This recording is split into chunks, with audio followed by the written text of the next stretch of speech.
Ooh, I think we're live. Let's give people a minute or two here to kind of trickle into the stream.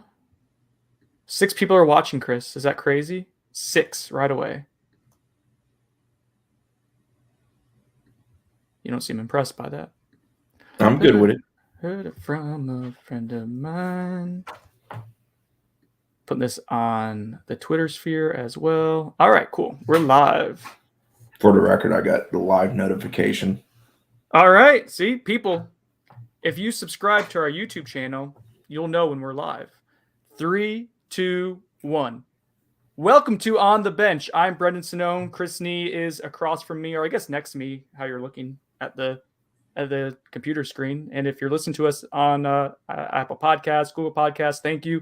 This is On the Bench. Welcome, Christopher. We've had a few days to digest the Notre Dame game, and we're going to preview Jacksonville State. But really, what I kind of want to do is go more big picture, what we took away from the season opener, and how we're feeling about the team, and kind of how FSU builds on it from there. So, with that in mind, now that you've let it digest and simmer for a few days, what is your outlook on this team? Did it change drastically from that one game sample size? I wouldn't say my record projection has changed drastically. I'm not ready to move really any which way with that, but I feel better about them. I went in that game with concerns about physicality just because of how preseason is structured. I thought FSU was very good at being physical, flying to the ball, being aggressive, finishing plays as an offense. All those things were big positives for me. Fundamentally speaking, much better football team than we've seen in a few years. We've talked about the belief that we see players developing. I think that game proved that in many cases. Others, you hope to see more, but that's kind of the way it works. But no, in general, I feel pretty good about what we saw. I still think this team has some major holes. I think it certainly has some depth issues, and that was tested even in the fourth quarter of that game against Notre Dame. So those are things that kind of get me to hesitate and stop from getting ahead of myself and thinking, oh my God, this team's going to be drastically better than I thought, 2 weeks ago. But I think there's reasons for optimism. Obviously, that game coming up at Wake is a huge one for them. It's crazy, but anybody and everybody that talks about this team, especially on the media side, that Wake game has been circled since the preseason of being kind of the swing point for them. If they're going to have a season that exceeds the 500 expectations that somebody like myself has for them, they have to win that game. If they lose that game, the concern is still, despite them having a better showing against Notre Dame than I expected, or that I think most of the nation expected, the expectation is still that the schedule is so difficult on the back end that it's going to be a real task for them to do what they hope to do. And that's even with the consideration that the ACC looked pretty dreadful in week one. So with the expectations and the things, I mean, Chris, you and I had the ability to watch every single preseason practice just about, which is in its entirety. And that's something that we weren't afforded previously and was immensely helpful to me. And I believe to you too would agree in kind of formulating ideas about this team. Yeah. But with the hindsight that we had coming out of preseason camp, what aspect maybe surprised you? Or let me put it this way.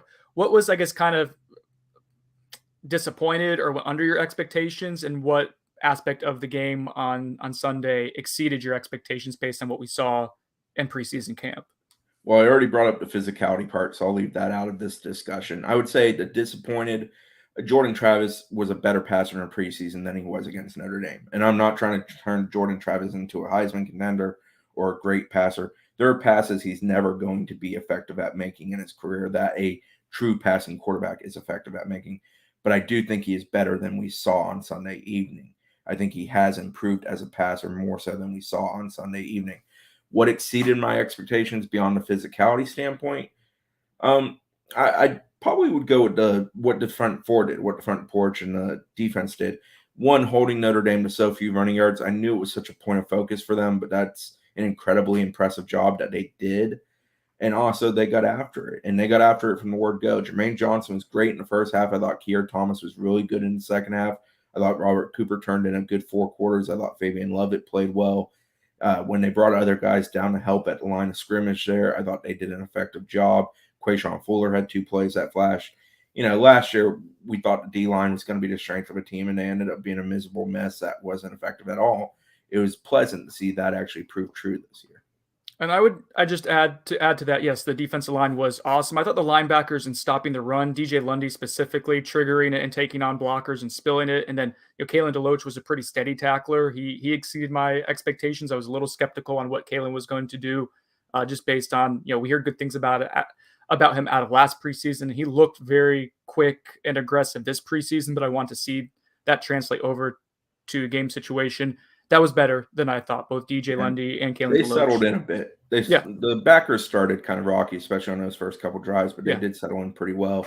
The coverage of the tight end definitely has to improve, but that's a 3-decade issue for FSU. And you're going against one of the best tight ends in the country, certainly probably the best that you'll play on this schedule. So that's part of it too. And Notre Dame uses the tight ends as well as anyone does in the country. Let's go into quarterbacks. Chris, you mentioned Jordan Travis, and that was something that we saw. I know I felt it on my Twitter feed, and we saw it on the message board. People were fairly aggravated at the way Jordan Travis played, and kind of felt like we were misleading them a little bit in preseason camp. I'll say this, like, Jordan threw the ball extremely well in preseason camp. And if you don't believe he's a better passer, I'd say probably 2 out of his 3 best throws are throws that he doesn't make last season. The fade pattern to Ja'Kai Douglas in the slot was so on the money and so perfect, and that was Jordan Travis making the right check at the line of scrimmage, making the right read right off the bat there, and then delivering it to his slot wide receiver for a home run. That being said, one thing that we did not get to see in preseason was Jordan process pressure. I know FSU will simulate pressure, but because, and Chris, you kind of alluded to this, the way practices are run now, there's not a ton of contact. There's not a ton of physicality. And so it's hard to truly show what a quarterback's going to be able to do with pressure. I thought Jordan seemed a little skittish. Part of that, Notre Dame had a great game plan for how they kind of contained him in the box and brought pressure inside. But I don't think you disagree with this. We do need to see more from Jordan in terms of anticipation. And he needs to show growth there if FSU is going to hit its ceiling of what it can be. Well, let me begin the discussion on my end with 2 thoughts. One, Notre Dame's defense is pretty damn good, and their game plan for Jordan Travis was very good. They boxed him up. They kept him contained. They wanted to keep him back there, basically force him to keep his eyes downfield and be more of a looker instead of a runner. And that's not him. That's not his forte. His forte is backyard football, taking off, making things happen, and setting up some passes. And secondly, Jordan Travis missed many easy passes in that game that would have made him look a lot better. We can go to the Ja'Shawn Corbin streaking down the sideline interception, Kyle Hamilton coming from the middle of the field. Exceptional play by 14 for them. Great play. He needs to be a little bit quicker on that. If he's on the dot, you hit Corbin. Corbin cuts in on a safety. Who knows if Hamilton gets him, it could turn into a huge chunk play or even a touchdown. That's one of those that you would much rather hit than have to take back. Can't have 3 picks. You got to value the football. He's pretty good about that in preseason. He did not do a very good job about that against Notre Dame. Certainly, I think 2 out of 3 picks you can squarely say were pretty much on him. The 4th down was sort of, you have to force it. There it is what it is. But he could have maybe hit Cam McDonald slipping out in the backfield. A little quicker. And there's no guarantee that Cam makes that first down, but you got to give him a chance, I think, is kind of what most of the fan base feels about that. So no doubt Jordan has to play better. I think Jordan would tell you that. The coaching staff would tell you that. Everybody involved would tell you that. The flip side of that is everybody wants to see Mackenzie Milton. And we did see Mackenzie Milton once Jordan Travis's helmet popped off. And it was magical. It was magic. Well, you calm down over there. Don't need you getting tissues. Whoa. Okay.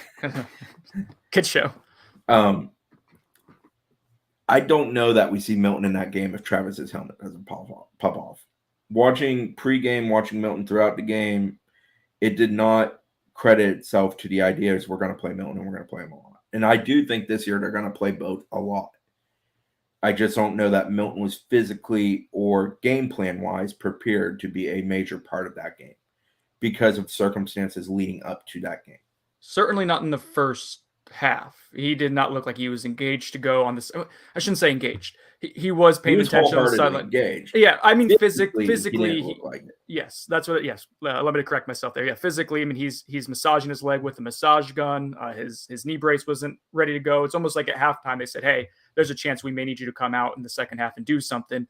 He was far more physically engaged. He was throwing the ball, staying warm, staying loose on the sideline. So something changed at halftime. They did not go into the game, Chris. To your point. I think with Mackenzie Milton being part of the active game plan. Yeah, and the circumstances leading up to that game in practice, they were building everything around Jordan Travis. So you don't go in a game and suddenly abandon what you've done in preparation for a game because of some miscues. Now I understand Mackenzie Milton's a hell of a gamer. He was very good when he came in, led him to those 10 points, continued that drive with the final 40 yards when he came in, didn't miss a beat, did a great job. And I want to see more of Mackenzie Milton personally. I wouldn't complain if he got an opportunity to start, if he's up for it in the sense of being able to handle the rep count. I would love to see it because I think FSU is a very different team with each quarterback at the helm. But again, I go back to the belief, and this is something I know the coaching staff shares, specifically the offensive staff. They're going to need both. They're going to use both, and they're going to force teams to prep for both. I mean, Kenny Dillingham flat out talked about that yesterday when he discussed that coaching is a paranoid world, that they want to force coaches to think it's going to be 60-40 with these two guys, even though some days it may be 95-5. So in the game itself, Jordan could have played much better. I wish he was a little more comfortable taking off and going, running the ball. But some of that is Notre Dame was doing a very good job countering his ability to do that, kind of staying at home. And on the flip side, as a passer, there are passes that obviously he would like to have back. Some that were easy ones that would help him get completions, maybe get him more in a groove. And then some that were more shot play types, specifically the one to Corbin down the sideline, that, if he executes it just slightly better, it turns into a big play for FSU instead of a big play for Notre Dame. One or two other points I want to make at the quarterback position. Then we can kind of spin it forward a little bit. But one critique I saw a lot on Sunday and even the day afterwards it was kind of two, but they're related. Is why didn't Mackenzie Milton start or have the chance to start? And two, why didn't Florida State go to him a little earlier? We talked about some of the physical limitations a few minutes ago. I don't believe that Mackenzie Milton was available enough in the preseason to formulate confidently a full game plan around, especially for a game as important as that Notre Dame season opener. Would you agree with that, Chris? Yeah, it's the reason when we did pod prior to the game, I felt wholeheartedly confident in saying I expected Jordan Travis to start. It's the reason you wrote things several days before that about it looked likely that Jordan Travis was one who was going to come out of this quarterback competition as the winner, per se. So yeah, I mean, it was clear with being out there. You understood what was going on. You understood that it's trending in that direction, and they're going to have to formulate around them. They love Mackenzie Milton. I don't want people thinking that somehow Mackenzie Milton is like their number 2 or in the doghouse. Right? It's none of that. No. It's a matter of availability and capability that impacted the ability for him to play.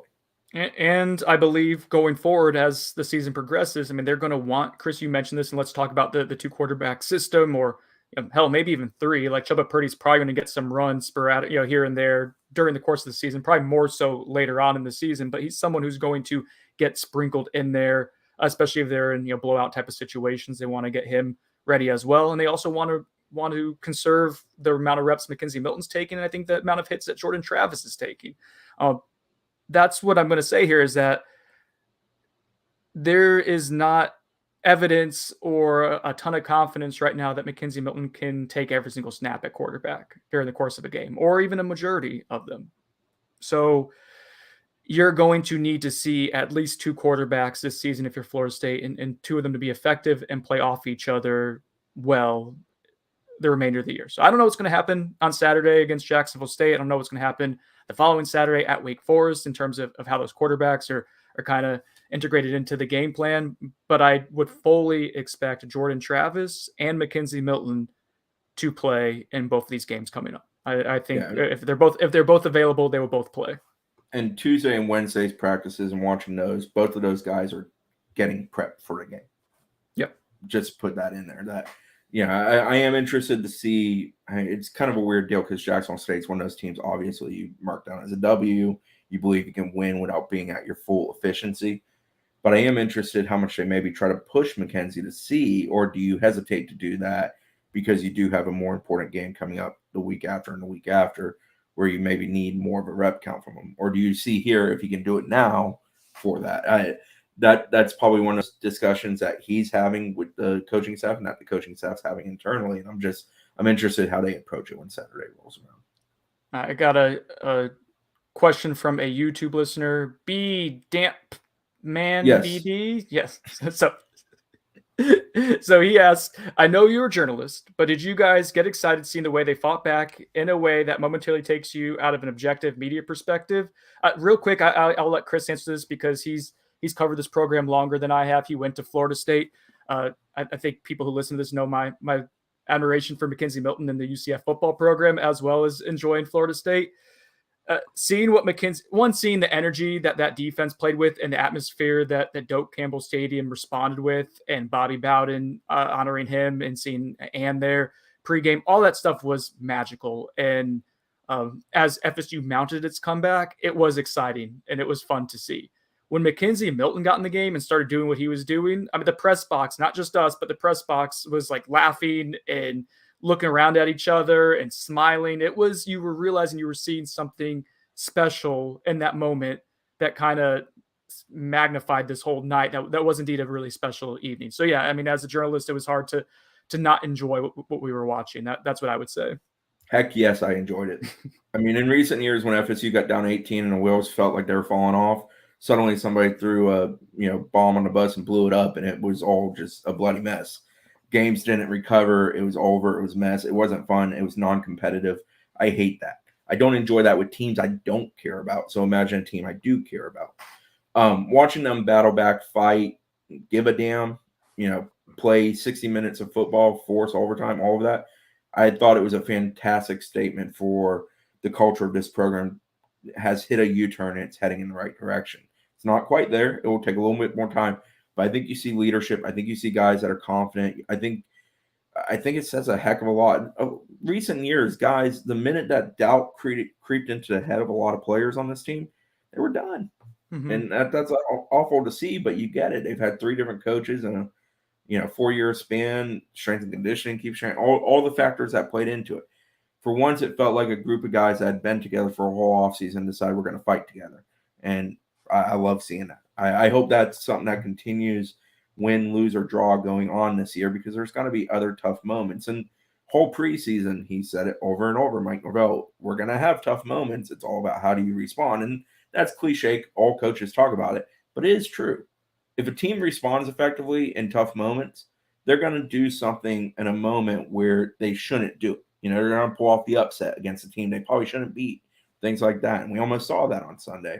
I think that's a very positive sign for FSU. And yes, as someone just sitting there taking it in, both as the guy who's covered this program for 20 years and the guy that's been around it for 30 years, who went to the university, he has an older brother that went to the university, went to games with him when he was a kid. Yeah, I love seeing it, because the product we have seen for the last few years where it just, games were over way too early in games, that made me miserable. I don't enjoy that. I'm very happy with what I saw Sunday in that sense. Obviously, more victories don't matter at the end of the day, but I do think it's significant that this team fought. Yeah, and just as a professional, like just to say, when we cover this team, when the team's winning or competitive and the product on the field is fun, that makes our lives easier. The people that we talk to around the program are in a better mood. So that's good. You guys, the listeners, the viewers, subscribers on Noles 24/7 are generally in a better mood. And the content that we write gets a little bit more substantive because of that, and people are more interested in it and more engaged. So yeah, it's good all around. You can only dissect really bad so much before you just kind of mark it down as really bad. And we've covered some really bad in recent years. I had someone at 24/7 on the national side of things, Chris, last year say that we do a really nice job covering a bad football program. And that was a nice compliment, but that's not ideally not where we want to be. We want to be covering stuff that's fun and meaningful from a national level. And I know the listeners do too. All right. So you mentioned the ability to come back. FSU's down 18 points. I don't want to go too much into a 1-game sample size, but I think this is something that Mike Norvell started implementing even last year when things weren't going well. Even against Duke at the end of the year, that was kind of seemed like a throwaway game, but FSU started allowing a lead to slip.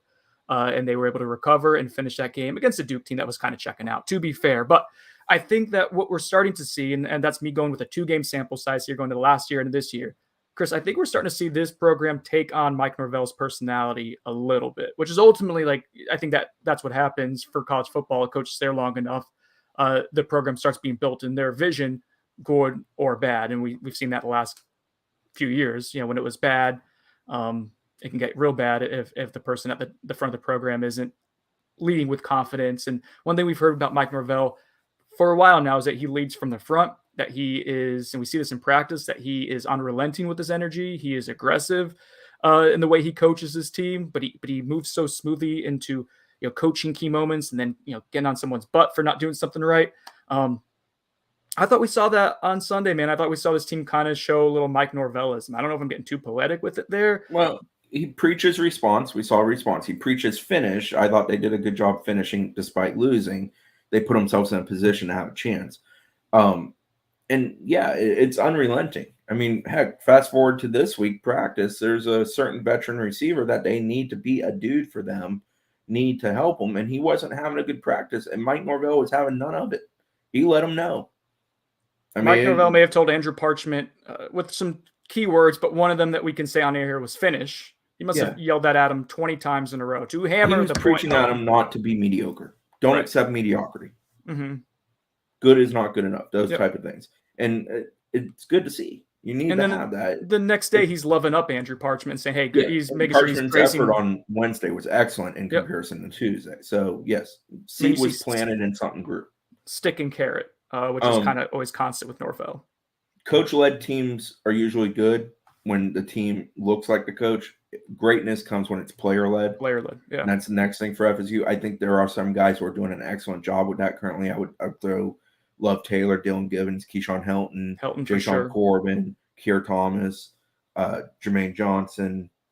Those are 6 guys off the top of my head I would definitely put into that discussion of guys that they're good about it. And Mackenzie Milton's another one too. That's what I was going to say. He has a kind of ongoing confidence that exudes from him. And I think he's also helped that quarterback room find their voice as a whole.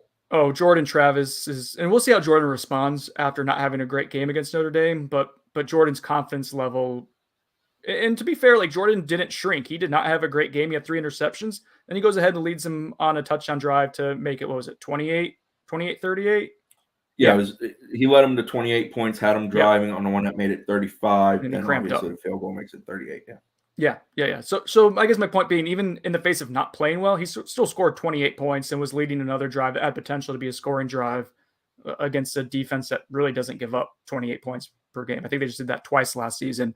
I think they've only given up 38 points in total 3 times in the last 3 years. So Kenny Dillingham emphatically made that point yesterday when he was speaking to us. And another point that Kenny Dillingham made, and it was in response to a question of the rushing attack being different or how it works with each quarterback when they're in there. And his point was that some of those runs, for example, Corbin's 89-yarder, I believe it was, longest run of the Mike Norvell era at FSU, by the way. That run partly comes about because of the fact that one had his claim by keeping an eye on Jordan Travis. It opens things up. And they blocked it up, did a great job. Downfield blocking with receivers was effective. It was a great play. But his point was that, like, fans love to want to crown one guy, the guy. This is my starter. He should start. We need to play him. He should start. I don't think the staff views their quarterback situation in any shape or form as a guy. It's a both situation. And I think they wholeheartedly believe they need both to be effective. And I think that's probably true. Mm-hmm. Okay. Go. And I agree with you, Chris. I'm going to transition us, because we've talked about the quarterbacks. I'm going to transition us to going back to Norvell's personality, kind of his mindset as a coach. Let's go back to the 4th and 2 call, and then as well as the 3rd and 17 call on defense for Adam Fuller to blitz against, and they went into screen.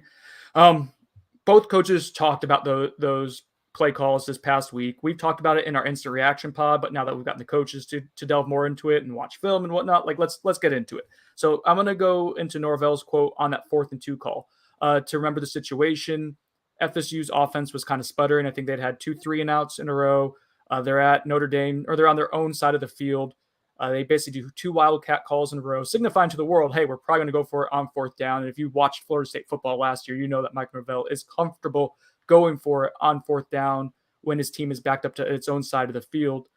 And this is why. Quote, I coach games to win games. That's what we want to do.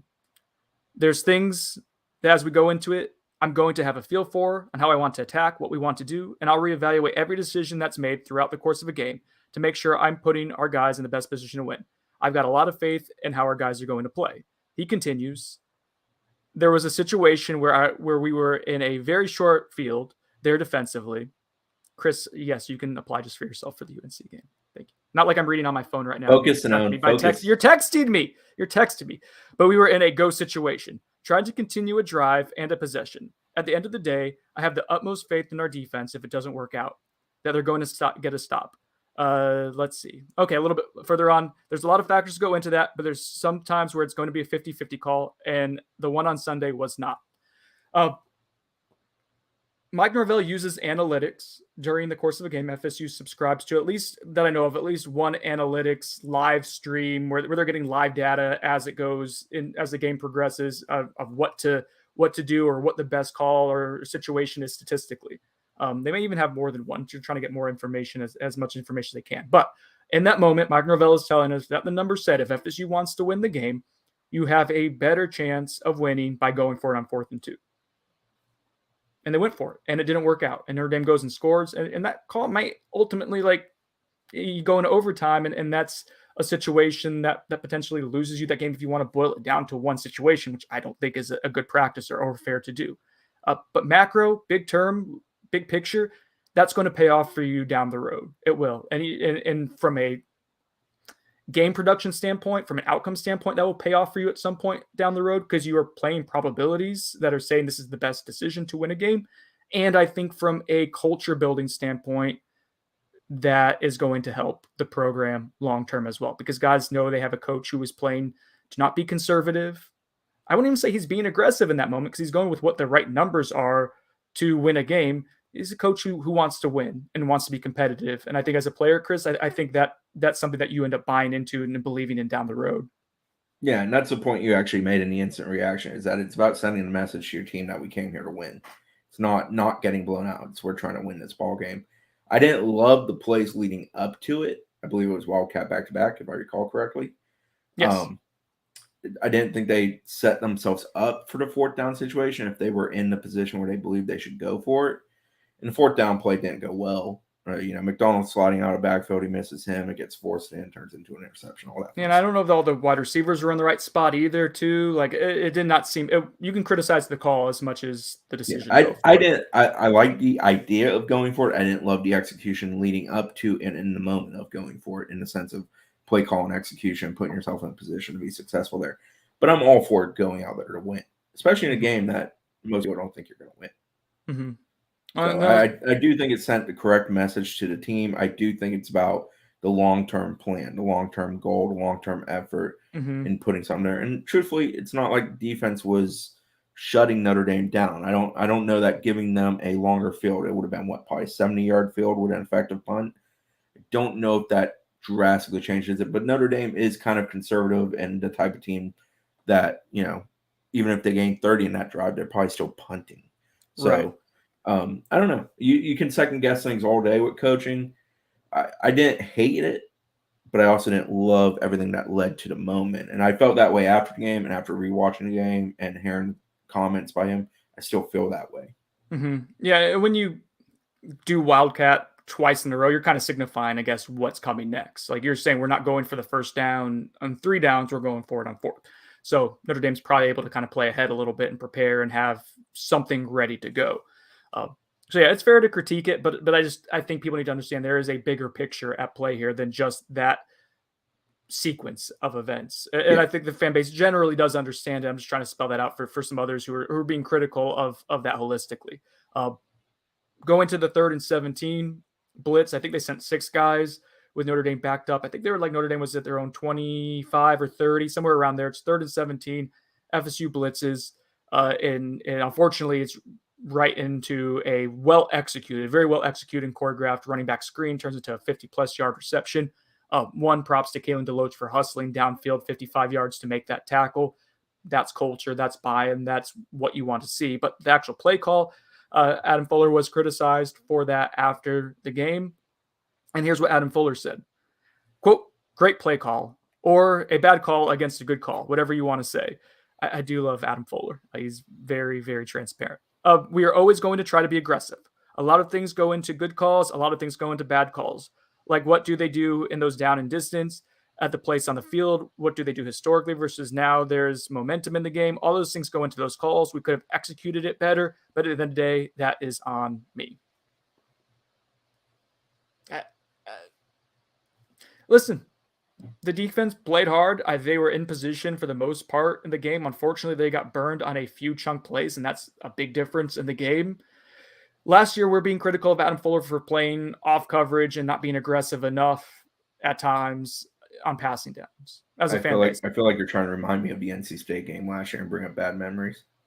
I'm just saying, like, if you want, and they made the concerted effort to be aggressive, to play a lot of man coverage. And, he said even like some of the 50-50 balls they lost downfield, that's the cost of doing business when you're playing aggressive. If you want an aggressive defense, there are times where that's going to work against you.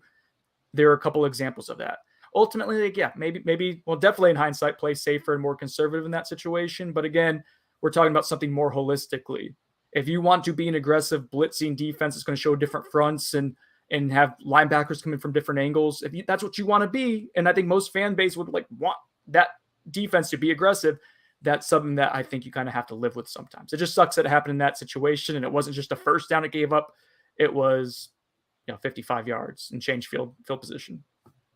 The other guy calling plays gets paid too, and sometimes you just tip the cap and say good job. Yeah. Now, to me, that's what happened there. I mean, they were over aggressive, yes, but they wanted to be.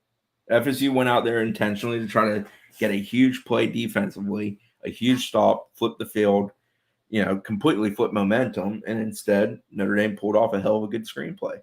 That's why screens exist. He throws screens into aggressiveness. I mean, heck, we thought FSU was going to screen the heck out of Notre Dame because of Notre Dame being aggressive. And they tried to early on and it just didn't work out very well. Notre Dame sniffed it out well. That's a good point. Notre Dame extremely disrupted FSU's offensive attack and their plan in those first two drives of that game. Yes. Yeah. And it didn't help that FSU was backed up, had self-inflicted penalties, but yeah, all that fact goes into the outcome of the game. So, yeah. I mean, listen, guys, a year ago, we're talking about big picture things like in the offensive line block. Do you have a quarterback who can throw the football? I guess people are still criticizing that, but I don't feel anywhere near as concerned about that now as I did a year ago. Can the defense tackle? Can you get a pass rush? We're now narrowing it down to like 4 or 5 plays that happen in a game that are pissing people off. That ultimately is progress. Like, you're now dialing down to like smaller minutia against a good team, a top 10 team. So that's progress. Just to add to that point, I've seen great FSU teams get screened in moments like that before. Yeah. Miami, Clemson, Indo, both have done it to them. Miami down there back in the early 2000s pulled something off like that. Mm-hmm. It's what you do. When the other team dials up aggression, you hit a screen. And if you hit it and there's a lot of real estate, that's what happens. I had no issue with it. I thought it was great that Fuller owned it. That's on me. Mm-hmm. I think that's excellent on his part. I think that's the right message to send. Mm-hmm. I think in game it was the right message to send of being aggressive in the moment. I understand the idea of, well, you just drop back and 17 yards is tough to get. I completely get that. That's the hindsight view of it. I'm fine with it. And I don't really disagree with that idea either. But it didn't bug me. FSU didn't lose this game because of a singular play. They lost the game because of a collection of about a dozen plays on both sides of the ball where they should have done things better, could have been more effective, could have executed better. The 4th and 2 is an example of that. 3rd and 17 is an example of that. But there's 10 more examples of that too. And so, like, for me, it doesn't all hinge on that moment or that play. After I remember this in high school, after a close loss we had, my coach said that Monday practice when we're doing film, in the beginning of it, he said there are 12 to 15 plays that define this game. Raise your hand if you were a part of them. And like some guys raised their hands, others didn't. And he said, no, every one of you should be raising your hand because ultimately you don't know what those plays are during the course of a game. When you're in a battle, when you're in a close, well-fought game, you don't know how something small is going to lead to something bigger. That's part of the growth for this program. Like even in that 3rd and 17 moment, Chris, yeah, you blitz into a screen and that sucks and that's going to portend to bad things.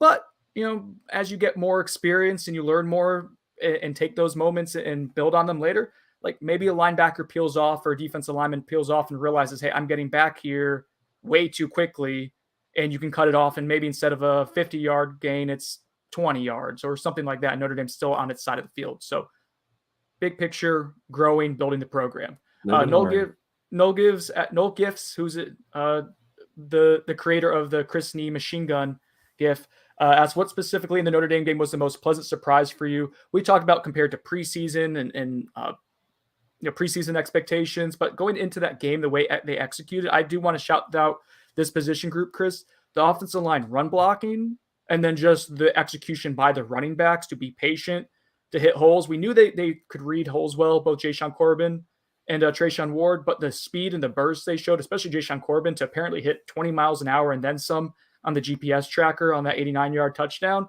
And then the wide receivers blocking the perimeter. To me, that was a pleasant surprise. We thought that was going to be something FSU was going to try to do, that is going to be their identity in the course of the season, to run the ball effectively, but to see that manifest itself so productively in game one of the year against a normally stout run defense, that's a pleasant surprise.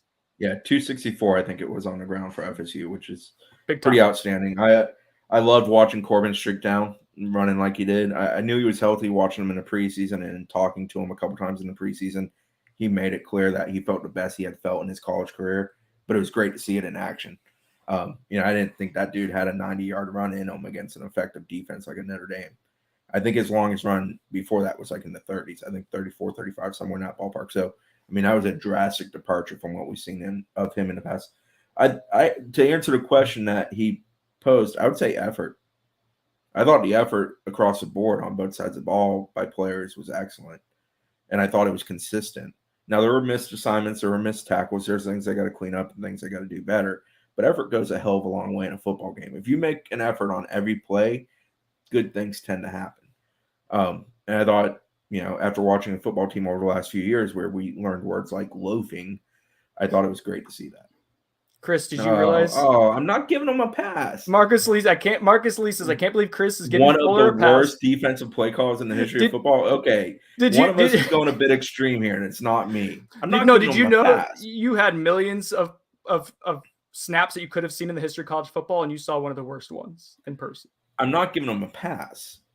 He got beat. He owned that he got beat. What I'm saying is it's not the reason they lost the game. I agree. I cannot snap.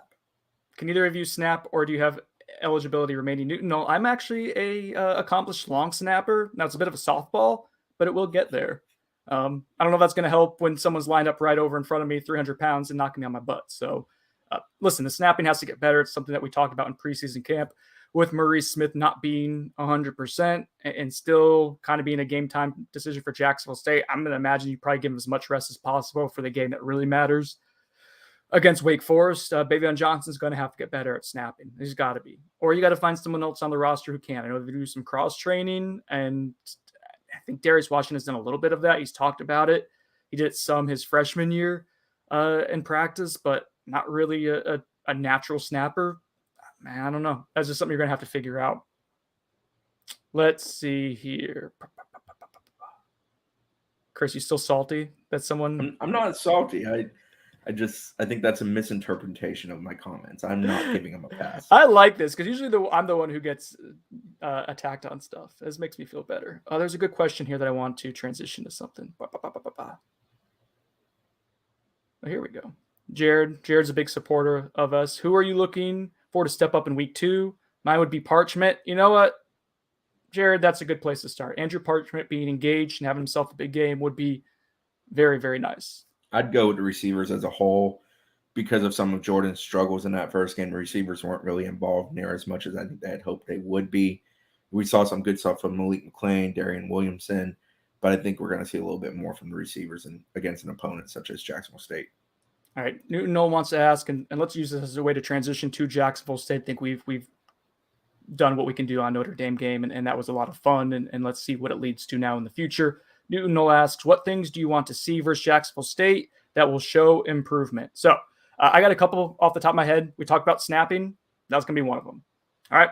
Number 2, penalties. The false starts, the self-inflicted ones, like that needs to get shut down. That needs to get shut down pretty quickly. Number 3, win first down much more effectively on offense. I think they averaged 2.5 yards per play on first down, about 8 or 9 second and third. Kenny Dillingham has talked about that a lot. Like, that's something they need to do. Show that you can do that. Show what your offense can be when it's on schedule. And then 4, DBs need to play the football better. That's been a point of emphasis at practice this week. This is a good week to build some confidence up if you're Travis Jay, Jarvis Brownlee, guys who are in position to make plays and just couldn't make them. go ahead and show that you can play the football, get some interceptions, get a little bit of juice and confidence going, because you're going to need to win some of those passes in close games later in the year. So those would be 4 that I would have that you can effectively do. Yeah, I'll add to that. I agree with those. On the fourth one, I think eliminating chunk plays at the level you allowed them to Notre Dame, especially in the passing attack, is a necessity, especially against a lesser opponent and lesser players. I would add to that offensively, I want to see him be crisper. I want to see Jordan Travis, if he's playing quarterback, be a little more decisive with the decision to go north-south. I don't need to see the big spin backwards. And I know he's backyards football, but I don't need to see that. That's an EJ Manuel trait. I love EJ, but he used to do that, and it's not a good thing because it turns a short loss into a big loss.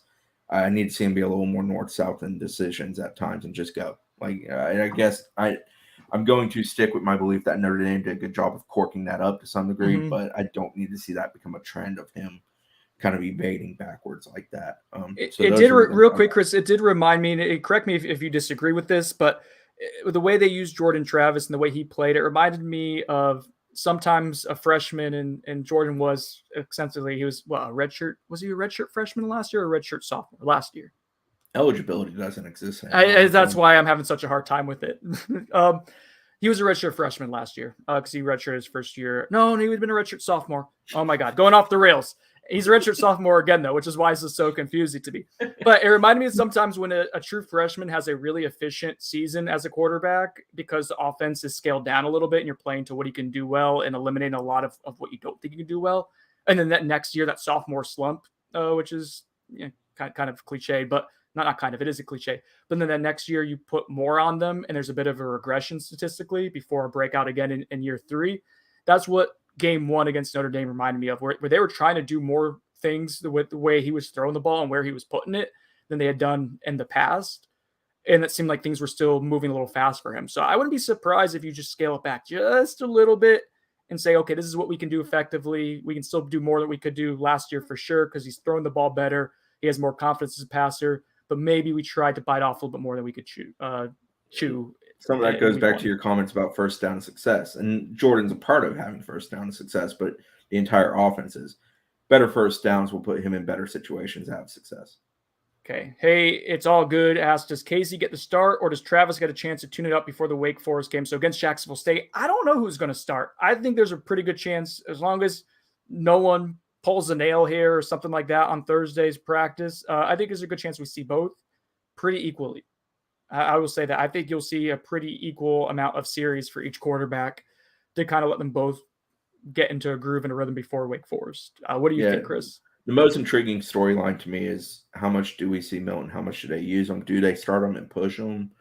Do you still in a regard? They know what Mackenzie Milton can do as a player. They're fully confident in his ability, and the whole gamer idea is very true with him. But I think it's more a matter of body response. If we play him X amount of reps, how does his body respond to that? They said the response to him getting the amount of reps he got against Notre Dame was positive. That's a good sign. Bye or Sonone from Jared. Chubba Purdy will see the field this weekend, so I think that would mean there is a somewhat of a blowout, right? Which is what we're hoping for against Jacksonville State. I'm going to buy it. I think we see Chubba.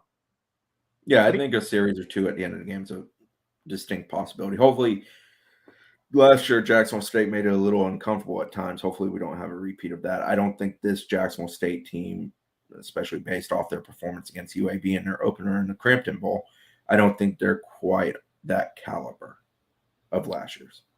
Real quick, I want to give a shout out to Tony in New York City. My cousin was doing business with Tony last week, and Tony was wearing an FSU hat. And he says, hey, my cousin covers FSU. And he goes, Brendan Sonone from On the Bench. So shout out Tony for listening to us all the way from New York City. You see that, Chris? We made it. We're in the limelights of New York City now. All right, real quick, man. Let's go into Jacksonville State. I don't think there's a line on this. I looked it up a few minutes ago. I don't think there's a betting line because it's Jacksonville State and they just lost 31-0 to UAB. You did the 247 on Jacksonville State, just like 2 or 3 minutes. Do your Chris Nee computer thing, please, where you can where you fire off what to look for, some of the key players on Jacksonville State's roster. And for the people listening, the game's at 8 p.m. on Saturday evening, so another late game for us. On the ACC network. For those of you betting on this game, you are truly a degenerate. So Jacksonville State's 0-1. Usually Ohio Valley Conference, they actually, I think, won 9 of 18 championships in that conference in their time. They have now left the OVC. They're in what's called the AQ7, which if you read the 247, I explain what that is. But basically, it's 7 teams that are moving up to different conferences. They're together to be automatic qualifiers in the FCS playoffs this year. So that's why it's called AQ7. They're 0-1, as Sonone referenced. They lost 31-0 to UAB at the Crampton Bowl on September 1st. That's in Alabama. John Grass, same head coach that we saw last year, 68-22 in his 8 seasons there at JSU. Very, very good coach. He's had an immense amount of success with them. They're a very good FCS program. FSU 2-1 all time against them. That one loss, if anybody remembers it, please get in the comment section. 1947, 7-0. That had to be a pretty putrid game. FSU in 09, 19-9, and FSU in 20, 41-24. As I said, JSU last year was actually in the FCS National Quarterfinals. That was back in May because they played that spring season. Against UAB, they gave up 517 on defense, which they're usually a pretty solid run defense team. So that's a bit of a surprise. That was the most allowed by them since giving up 520 to Youngstown State in 2016. UAB killed them in the air, 370 through the air, 147 on the ground. And also, JSU's offense just never got off the ground going. They only had 156 total yards, 70 rushing, 86 passing. Quarterback Zerrick Cooper, former Clemson quarterback, transfer there. Same guy we saw, or actually, did he play last year? I'm trying to remember. He got banged up last year. I think he played against FSU. He got banged up against FIU. He's got 8,400 career yards of offense at JSU. He's been there forever. He's thrown for almost 7,600 yards. I think he needs about 100 yards to be the all-time passing leader there. Pretty efficient guy. They offensively, the description used this week, and it's true, a lot of eye candy. There's going to be movement. There's going to be guys, if you don't follow them, they're going to shoot them out of the backfield and try to wheel route you and stuff like that. They're going to do some of that. Their running game so far this year hasn't launched. Their best receiver in that first game was a redshirt freshman, PJ Wells. He's 6'3", 190. He had a 24-yard reception, 3 for 42 in that game.